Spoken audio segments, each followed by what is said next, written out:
Mereka bilang pembengkakan itu bagian dari penuaan. Tapi Anda tahu, ada perbedaan antara menyerah pada rasa berat di pergelangan dan mengambil langkah nyata yang sederhana di dapur untuk membantu mengurangi beban itu.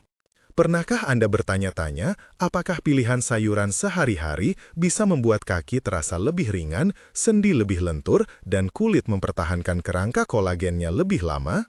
Jika Anda ingin tetap sampai akhir dan memperoleh 8 kebiasaan makan yang bisa Anda coba sendiri, tekan like dan subscribe sekarang. Kami akan terus membagikan tips praktis seperti ini. Tinggalkan komentar kalau Anda pernah mencoba salah satu sayuran ini atau punya resep sederhana yang berhasil di rumah. Di sebuah pasar kecil yang ramai, di mana bau rempah berkumpul dengan suara pedagang, saya melihat Maria, 92 tahun, memilih peterseli dengan teliti. Tangannya gemetar sedikit, tetapi matanya bersinar saat ia menggosok daun itu di antara jari-jarinya, menghirup aroma hijau segar. Dulu, saya mengandalkan obat saja katanya, tapi sejak cucu saya mengajari cara membuat kaldu hijau ini, kaki saya tidak lagi terasa seberat dulu. Di meja kayu dapurnya, wajan berdesis, uap harum bawang putih dan zaitun naik, dan percakapan kami berubah menjadi panduan praktis yang bisa Anda tiru. Mulai dari nomor 8, kita turun pada daftar sayuran yang sering tersedia di pasar, dengan fokus pada apa yang mungkin Anda rasakan segera dan bagaimana mereka bekerja di dalam tubuh Anda. 8. Beet. Anda mungkin merasakan kaki terasa berat dan aliran darah seperti tersendat selepas duduk lama. Beet mengandung nitrat yang di dalam tubuh dapat meningkatkan produksi oksida nitrat, molekul kecil yang membantu pembuluh darah melebar dan memperbaiki sirkulasi. Kesalahan umum adalah memanggang beet pada suhu terlalu tinggi sehingga gula karamelnya hilang atau memasaknya berlama-lama sampai lembek. Lebih baik panggang pada suhu rendah atau rebus sebentar lalu dinginkan untuk salad.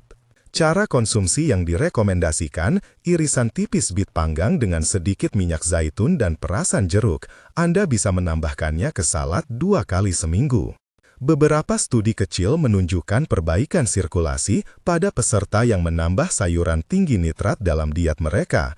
Oleh karena itu, dalam 2-4 minggu, beberapa orang melaporkan kaki terasa lebih ringan setelah aktivitas. 7. Wortel.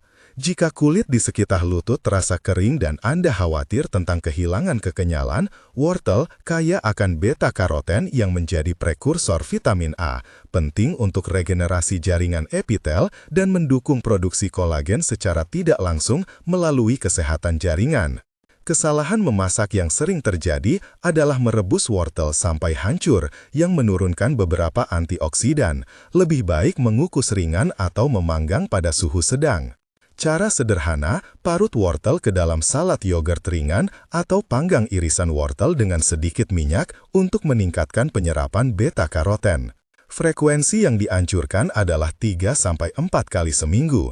Beberapa orang mulai melihat perbedaan tekstur kulit dan kenyamanan sendi dalam 4-8 minggu, dengan catatan pola hidup lain juga mendukung hasil tersebut. 6. Bayam.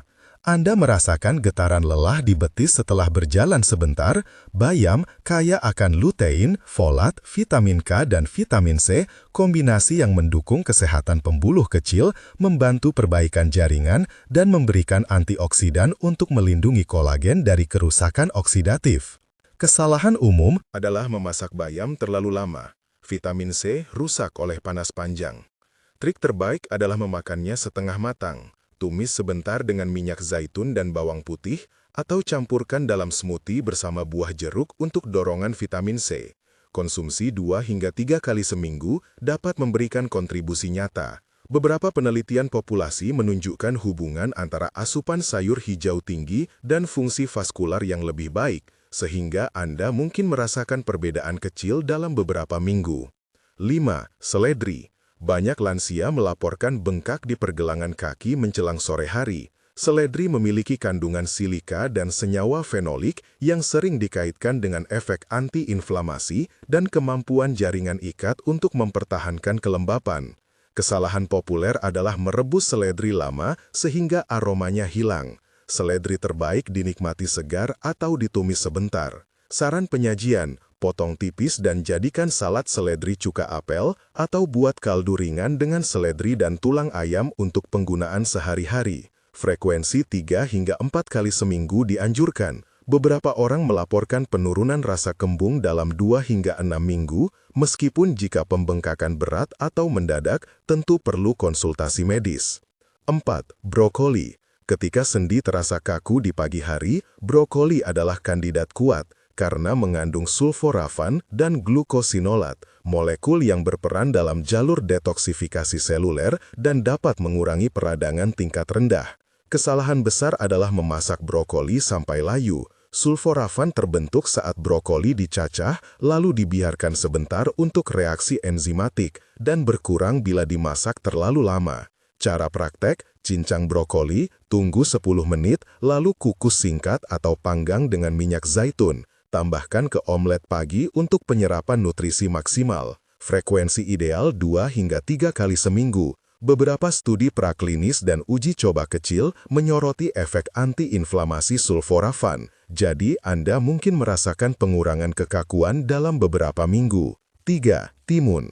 Pada hari-hari ketika pergelangan terasa bengkak dan kulit tampak meregang, timun menawarkan hidrasi dan sejumlah kecil silika serta mineral yang mendukung jaringan ikat. Kesalahan umum adalah mengupasnya habis, sehingga bagian kaya nutrisi hilang. Banyak nutrisi terdapat dekat kulit, jadi cuci bersih dan biarkan sebagian kulit.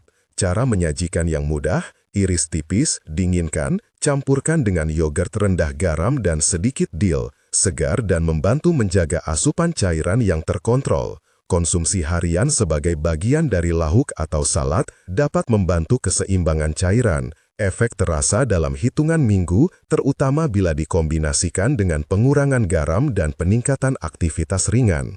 2. Kangkung atau kale. Ketika Anda khawatir tentang kerapuhan kulit atau kehilangan massa otot kecil yang mendukung gerakan, kale tinggi vitamin C, K, dan antioksidan yang mendukung sintesis kolagen dan kesehatan tulang.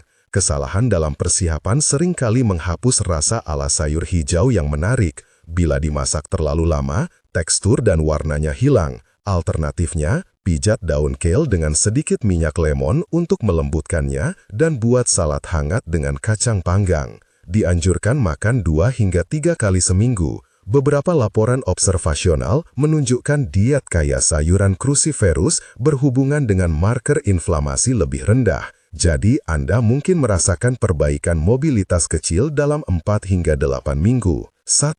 Dan ini sering menjadi kejutan, peterseli. Di genteng kecil Maria, peterseli tumbuh subur. Ia mengambil segenggam daun, mengiris halus dan menaburkannya di atas sup. Peterseli mengandung folat, vitamin C, dan senyawa aromatik yang diketahui memiliki efek antiinflamasi.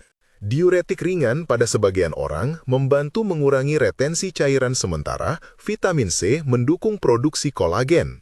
Kesalahan besar adalah memasak peterseli terlalu lama.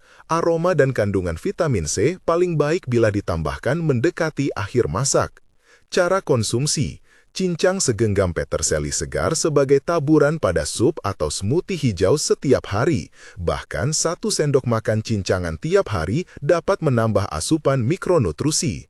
Beberapa laporan pasien dan studi kasus kecil menunjukkan efek pengurangan retensi cairan pada konsumsi peterseli, sehingga banyak lansia yang mulai merasakan perbedaan dalam 1 hingga 3 minggu, terutama jika dikombinasikan dengan modifikasi garam dan peningkatan aktivitas ringan. Sepanjang cerita Maria, saya melihat bagaimana detail kecil membuat perbedaan. Ia tidak suka rasa terlalu mentah, jadi cucunya menyiapkan pesto peterseli lembut yang dioles ke roti gandum panggang. Pak Hadi yang selalu skeptis terkejut setelah rutin menambahkan brokoli kukus dan irisan bit ke makanannya. Ia berkata sambil tertawa, "Rasanya sederhana, tapi kakiku tidak lagi kaku seperti dulu saat bangun." Pengalaman-pengalaman ini tidak menggantikan nasihat dokter, tetapi memberi contoh praktis yang dapat Anda coba. Konsistensi lebih penting daripada harapan akan perubahan instan. Di dapur, ada aturan sederhana yang berulang. Jangan overcook. Jika nutrisi larut dalam minyak, tambahkan sedikit lemak sehat. Jika enzim perlu aktif untuk membentuk senyawa bermanfaat, cincang dan tunggu sejenak sebelum memasak. Itulah tip teknis yang sering membuat perbedaan antara sayuran yang hanya enak dan sayuran yang benar-benar memberi manfaat fungsional. Kami tahu Anda mungkin berpikir, apakah ini cukup untuk mengatasi pembengkakan yang parah atau kehilangan kekuatan? Jawabannya mungkin membantu, terutama bila digabungkan dengan pengurangan garam berlebih, peningkatan aktivitas ringan seperti jalan singkat tiap hari, dan perhatian pada obat-obatan yang dapat mempengaruhi retensi cairan. Konsultasikan dengan profesional kesehatan jika Anda memiliki kondisi medis atau sedang minum obat. Dalam beberapa rumah yang kami kunjungi, ritual sederhana muncul, sup seledri hangat pada malam hari, salad timun di siang hari, dan segenggam peterseli segar di atas setiap hidangan. Aroma bawang putih yang ditumis bertemu dengan hijau brokoli membuat meja selalu mengundang. Anda bisa merasakan tekstur berbeda tiap suapan, renyahnya timun, lembutnya bayam yang baru ditumis, dan manis tanah bit panggang, dan itu memberi kepuasan yang membuat kebiasaan sehat bertahan. Jika Anda ingin memulainya sekarang, pilih 2 sayuran dari daftar ini sesuai selera Anda, gunakan metode persiapan yang dianjurkan, dan catat perubahan kecil selama 2 minggu pertama. Minta seorang keluarga atau caregiver mencatat apakah pergelangan terlihat kurang bengkak di sore hari atau apakah Anda bisa naik tangga dengan sedikit lebih mudah. Perubahan kecil itulah yang sering menjadi tanda bahwa tubuh merespons. Di akhir sore, Maria mengaduk supnya dan menatap keluar jendela. Usia bukan alasan untuk berhenti merawat diri, katanya. Suaranya pelan tetapi tegas. Dapur adalah laboratorium saya dan sayur-sayur ini adalah alatnya. Anda bisa menjadi ilmuwan kecil di dapur Anda sendiri. Eksperimen sederhana, rasa, dan kesabaran seringkali menghasilkan perbaikan yang bermakna. Masih banyak hal yang bisa kita gali bersama, kombinasi rempah yang memperkuat penyerapan nutrisi, rencana makan mingguan yang mudah diikuti oleh lansia, dan latihan ringan yang memperkuat otot-otot kecil penopang sendi. Kalau Anda ingin kami membuat panduan resep mingguan atau versi singkat yang bisa dicetak, beritahu di komentar. Kami membaca dan membalas komentar Anda. Percakapan berakhir dengan Maria mengajak saya mencicipi roti panggangnya yang diberi pesto peterseli. Tekstur lembut peterseli, minyak zaitun, dan sedikit keju parut menyatu di lidah. Aroma hijau yang segar membuat rasa lapar yang sehat. Di luar, lampu jalan mulai menyala, dan langkah-langkah kecil yang dilakukan Maria setiap hari, memilih sayur segar, memasak dengan prinsip sederhana, dan berbagi hasilnya, membentuk kebiasaan yang pernah membuatnya melewati 9 dekade dengan tubuh yang masih mampu berjalan.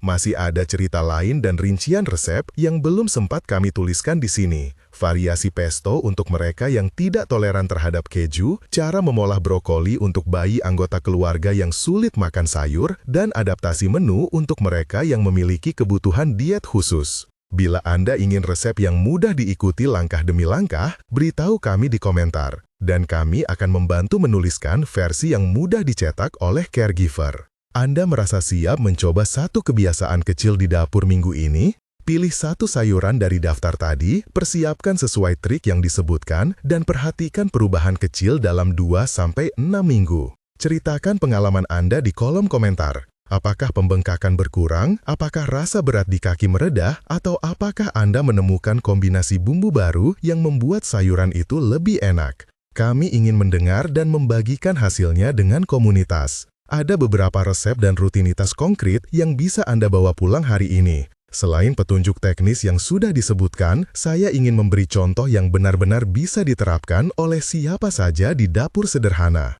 Pesto peterseli tanpa keju. Bahan: segenggam peterseli segar, 1/4 cangkir kacang kenari atau biji bunga matahari, panggang ringan, 1 siung bawang putih kecil, kulit lemon parut, 2-3 SDM minyak zaitun, garam, dan lada secukupnya. Cara: cincang kasar peterseli dan bawang putih, masukkan kacang panggang, tambahkan kulit lemon, tuang minyak sedikit demi sedikit sambil diaduk sampai tekstur lembut tapi masih sedikit berbiji. Koreksi rasa dengan garam dan lada. Simpan di toples, tutup rapat, tahan beberapa hari di kulkas. Oles di roti panggang hangat atau campurkan ke kentang rebus untuk meningkatkan cita rasa. Sup seledri hangat yang menenangkan. Bahan, batang seledri besar dipotong, 1 kentang kecil kupas dan potong dadu, setengah bawang bombay cincang, kaldu sayur rendah garam atau air, minyak zaitun. Cara, tumis bawang dengan sedikit minyak sampai harum, masukkan seledri dan kentang, tambahkan air atau kaldu secukupnya, kecilkan api dan masak sampai lunak. Blender sebagian sehingga tekstur tetap ada, bukan halus sempurna, untuk memberi sensasi menggigit yang nyaman bagi lansia. Bumbu iringan, sajikan hangat.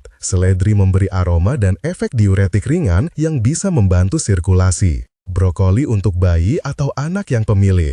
Teknik, kukus brokoli sebentar saja sampai berwarna hijau terang dan masih ada sedikit renyah. Campur dengan ubi jalar atau kentang tumbuk, tambahkan sedikit minyak zaitun dan seujung sendok teh jus lemon. Tekstur yang lebih lembut dan rasa manis ubi membantu menyamarkan rasa hijau brokoli tanpa kehilangan nutrisi. Ragam cara memanggang dan menumis untuk tekstur yang berbeda. Panggang bit dan wortel dengan sedikit minyak sampai pinggirannya karamel. Rasa manis memikat banyak lidah yang sulit makan sayur. Tumis brokoli dengan bawang putih cincang cepat di api besar, hasilnya renyah dan aromatik. Kukus bayam sebentar lalu aduk dengan minyak zaitun dan kacang panggang untuk sensasi kontras. Kombinasi rempah yang memperkuat penyerapan nutrisi, turmerik plus lada hitam plus sedikit minyak sehat. Lada hitam membantu penyerapan kurkumin dalam kunyit. Pakai pada sayuran panggang atau sup. Cuka apel atau buah jeruk bersama sayuran berdaun. Vitamin C meningkatkan penyerapan zat besi non-hem dari sayuran. Jahe plus bawang putih, baik untuk selera makan dan membantu pencernaan. Cocok untuk sup sore hari. Rencana makan mingguan sederhana. Contoh, hari 1, sarapan. Oat hangat dengan potongan apel. Makan siang, salad timun plus lentil plus pesto peterseli. Makan malam, sup seledri plus roti gandum panggang. Hari 2, sarapan. Roti panggang dengan alpukat dan sedikit peterseli. Siang, brokoli tumis plus nasi. Malam, ikan panggang plus ubi panggang. Hari 3 hingga 7. Ulangi variasi sayuran, tambahkan bit panggang, bayam tumis, salad wortel apel. Jaga agar tekstur dan bumbu berganti supaya selera tetap hidup. Latihan ringan yang mudah dilakukan oleh lansia. Pergelangan dan pembengkakan. Latihan pompa pergelangan. Duduk, angkat tumit lalu jari kaki bergantian 10 hingga 15 kali beberapa kali sehari untuk membantu aliran limfatik. Kekuatan kaki kecil. Duduk di kursi lalu angkat tumit. Heel raises 10 hingga 12 kali. Lakukan 2 hingga 3 set. Bila memungkinkan, lakukan berdiri dari kursi sit to stand perlahan untuk melatih otot penopang. Jalan singkat, 5-10 menit di luar rumah atau di koridor setidaknya 2 kali sehari. Tambahkan durasi secara bertahap. Peregangan sederhana, betis, paha belakang, dan punggung bawah dengan gerakan lembut sebelum tidur. Tips untuk caregiver, praktis dan singkat. Catat, waktu makan, jenis sayur yang dicoba, reaksi, selera dan gangguan pencernaan, dan perubahan pembengkakan di pergelangan kaki atau di tangan. Foto pagi dan sore bisa membantu melihat perubahan visual. Bagi porsi menjadi piring kecil yang ramah lansia. Tekstur lembut di satu sisi, renyah di sisi lain. Periksa obat yang dikonsumsi bersama profesional kesehatan. Beberapa obat menyebabkan retensi cairan atau mengurangi nafsu makan. Hindari garam berlebih. Gunakan herba aromatik, peterseli, daun ketumbar, oregano untuk menggantikan garam. Penyimpanan dan persiapan yang hemat nutrisi. Blanch singkat sayuran sebelum membekukan. Kunci untuk mempertahankan warna, rasa, dan nutrisi. Gunakan sedikit air saat memasak sayuran. Bila merebus, gunakan kaldu sisa untuk sup agar nutrisi yang larut tidak sia-sia. Potong sayuran lebih besar jika ingin mempertahankan kelembutan. Untuk anak atau lansia, potong lebih kecil atau haluskan. Adaptasi untuk kebutuhan diet khusus. Untuk yang membutuhkan rendah garam, fokus pada bahan segar, buah sitrus, rempah kering, dan kacang panggang untuk menambah rasa. Untuk intoleransi laktosa, pesto tanpa keju, yogurt berbasis nabati untuk dressing. Untuk pasien diabetes, perhatikan porsi karbohidrat. Pilih ubi jalar atau biji-bijian utuh dan segera. Kombinasikan sayur dengan protein untuk stabilkan gula darah. Akhir sore itu, Maria menutup toples pesto, mengusap sedikit minyak yang berkilau di bibir toples, lalu menulis daftar belanja kecil di selembar kertas. Peterseli, biji bunga matahari, lemon, brokoli, beet, seledri. Ia menandai hari untuk mencoba latihan baru, beberapa kali berdiri dari kursi sambil menyapu lantai, katanya sambil tersenyum. Di ambang jendela, angin membawa bau daun peterseli segar. Lampu ruang tamu memendarkan kehangatan yang akrab. Jika Anda ingin, pekan ini coba satu resep dan satu latihan ringan untuk 2 minggu. Perhatikan perubahan kecil, kebanyakan perbaikan lambat datang, tapi konsistensi akan memperlihatkan hasil. Maria menutup buku resepnya untuk malam itu, tetapi di dapurnya, ide-ide kecil itu tetap hangat seperti sup yang baru dituang, siap dicoba esok pagi. Pagi berikutnya, Maria meletakkan daftar belanja di pintu lemari es dan menempelkan selembar kecil bertuliskan, "Coba, brokoli tumis, Kamis, pesto biji bunga matahari, Sabtu, latihan, sit to stand 3 kali sehari." Cahaya pagi menyelinap lewat tirai, menyorot butiran tepung pada meja, dan kilau minyak zaitun di toples yang baru ia cuci. Ia menata beberapa wadah kecil untuk sekali makan, satu berisi potongan brokoli renyah, satu lagi sup seledri dingin untuk bekal, dan satu toples kecil pesto untuk menambah rasa setiap kali ia membutuhkan semangat. Di sudut ruang tamu, kursi kayu tempatnya biasa membaca, kini menjadi titik rencana. Maria berdiri beberapa kali, pelan lalu duduk lagi. Ia tersenyum pada kemajuan kecil itu.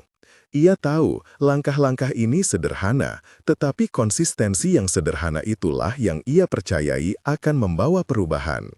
Ia mengingat nasihat tentang tekstur, potongan lebih besar untuk mempertahankan kelembutan, renyah di satu sisi untuk menggugah selera, dan merasa lega karena sudah menyiapkan variasi itu.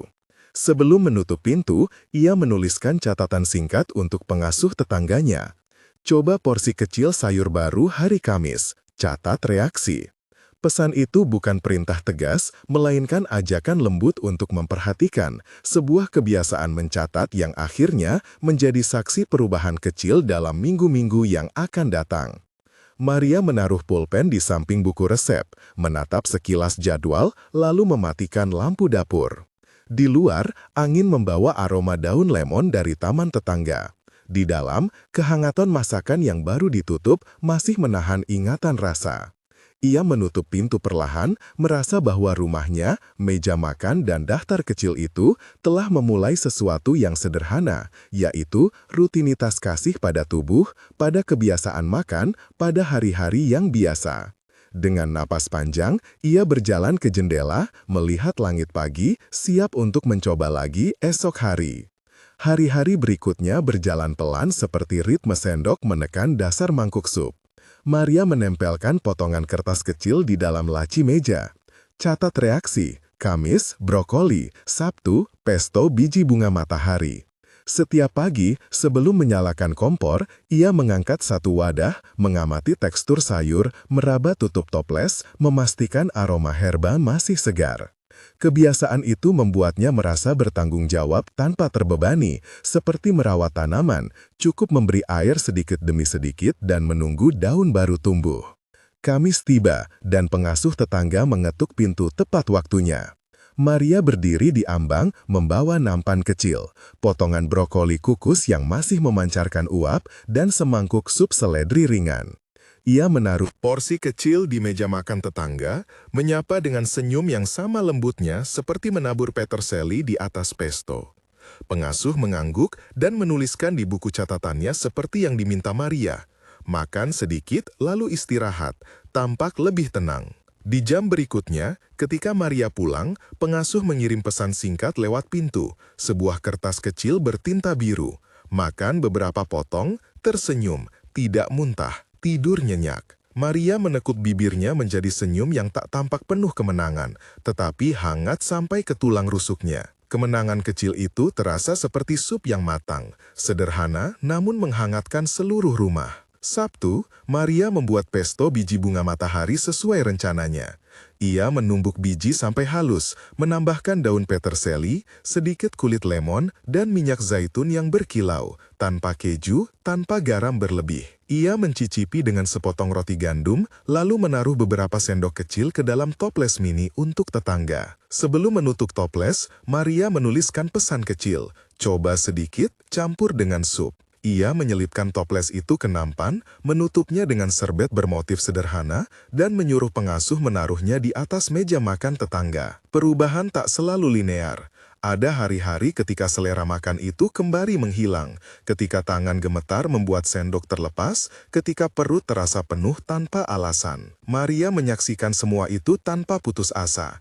Ia menyesuaikan ukuran porsi, mengganti tekstur sup menjadi lebih kental saat diperlukan, memberi pilihan renyah di sisi untuk mengundang gigitan. Ia mencatat hal-hal kecil, lebih suka sup hangat daripada dingin, lebih tertarik pada rasa lemon, tidak mau makanan yang terlalu beraroma kuat. Catatan-catatan itu menjadi peta yang menuntunnya ulang ke dapur. Suatu sore, ketika cahaya senja menebal menjadi warna madu, seorang anak dari rumah seberang melintas dan menghentikan langkah melihat meja Maria. Matanya menyala ketika melihat brokoli renyah dalam mangkuk kecil. Maria, tanpa diminta, menawarkan sepotong. Anak itu menggigit lalu tertawa kecil, antara kaget dan suka. Tawa kecil itu seperti lonceng kecil yang memecah kerapuhan. "Enak, Tante Maria," kata anak itu. Maria merasakan sesuatu yang lembut mencair di dadanya. Bukan hanya soal gizi, tetapi tentang bagaimana makanan bisa menyatukan rasa, membuat perbedaan yang tak terduga. Minggu-minggu berlalu. Pengasuh semakin mahir membaca tanda-tanda kecil yang Maria catat. Perubahan warna pipi, nafsu makan, perubahan edema yang Maria sarankan untuk dicatat dalam foto pagi dan sore. Mereka bertukar pesan pendek, tidak formal, hanya dua orang yang berbagi perhatian. Ketika pengasuh berkata, "Hari ini ia berdiri sedikit lebih lama," Maria tersenyum sendiri di dapurnya, lalu berdiri 3 kali dari kursi, meniru latihan yang ia sarankan sambil membersihkan meja. Latihan itu menjadi doa kecil dalam gerak. 3 kali, sabar, percaya. Suatu pagi, putra tetangga datang berkunjung. Ia duduk di meja makan sambil memegang muk kopi, menatap toples kecil pesto di tengah meja, seperti menemukan bukti bahwa ada orang yang merawat ibunya tanpa pengumuman besar. "Terima kasih Bu Maria," katanya sederhana. Mereka berbicara singkat tentang perubahan kecil, lebih tertidur, sedikit lebih bertenaga, nafsu makan yang kadang datang kembali setelah aroma lemon itu. Putranya menatap dengan mata yang tampak lega, dan Maria merasa tidak sendirian dalam tugas itu. Rasa lega itu tak butuh kata-kata panjang. Cukup ada kehadiran seorang yang mengerti. Di rumah, meja Maria mulai menampakkan tanda-tanda rutinitas baru. Toples kecil dengan label tulisan tangan, wadah-wadah tunggal yang rapi, catatan singkat di buku resepnya. Ia menemukan kesenangan dalam variasi itu, mencampur brokoli dengan sedikit pesto, membuat sup seledri dengan potongan kentang yang lebih lembut, menambahkan kacang panggang sebagai taburan untuk menambah tekstur. Makanan bukan lagi hanya bahan dan proses, ia menjadi bahasa. Sebuah cara Maria berkata, "Aku peduli," tanpa mengharapkan pengakuan. Ada malam ketika Maria duduk lama di kursi kayu itu, melihat sisa uap dari panci yang baru dilap, dan merasa capai mengendap seperti debu lembut di tengkuknya. Ia menutup mata sejenak, menarik nafas dalam, lalu menulis 1 baris di buku catatannya. "Besok, kurangi minyak pesto sedikit, lebih banyak peterseli." Keputusan kecil itu mengakhiri malam seperti menutup pintu setelah menata piring di rak.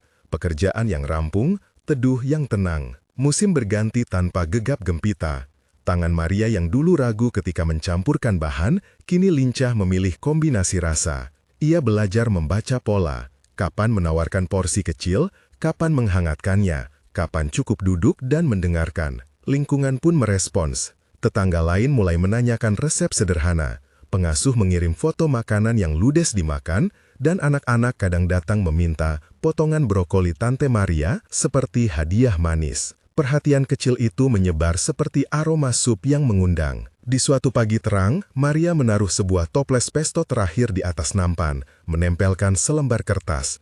"Untuk Anda, sedikit saja, dari Maria." Ia mengetuk pintu tetangga dan menaruh nampan di ambang, lalu menunggu dari kejauhan saat pengasuh menaruhnya ke meja. Di wajah tetangga ada kilau baru, sebuah senyum singkat saat melihat tulisan tangan itu. Maria merasa seluruh usaha yang ia lakukan tidak sia-sia. Ada hubungan yang tumbuh, halus tapi tegas seperti akar tanaman yang merayap di bawah tanah. Saat ia kembali ke rumah, matahari menyelinap masuk lewat tirai dan menorehkan garis-garis cahaya pada meja kayu. Maria berjalan ke jendela, menatap lagi langit yang sama yang dulu ia lihat dengan kecemasan kecil. Kini ada rasa pemeliharaan yang menenangkan, bukan sekedar rutinitas, tapi pilihan yang dilandasi kasih.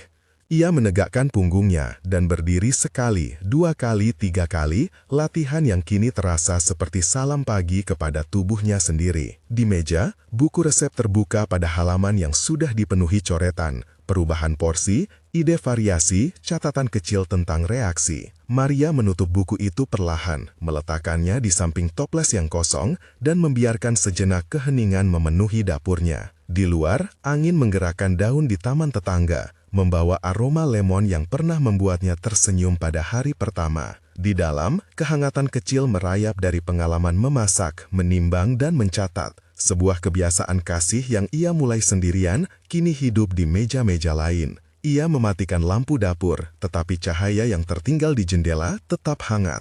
Maria menatap pantulan rumahnya di kaca, bayangan seorang wanita yang berdiri tegap, sederhana, tak perlu sorak-sorak untuk mengetahui bahwa sesuatu telah berubah. Lalu, dengan nafas panjang yang lembut, ia berjalan jauh dari meja, membawa pulang rasa cukup yang tenang, seperti sup yang tersisa di panci, hangat untuk dinikmati nanti.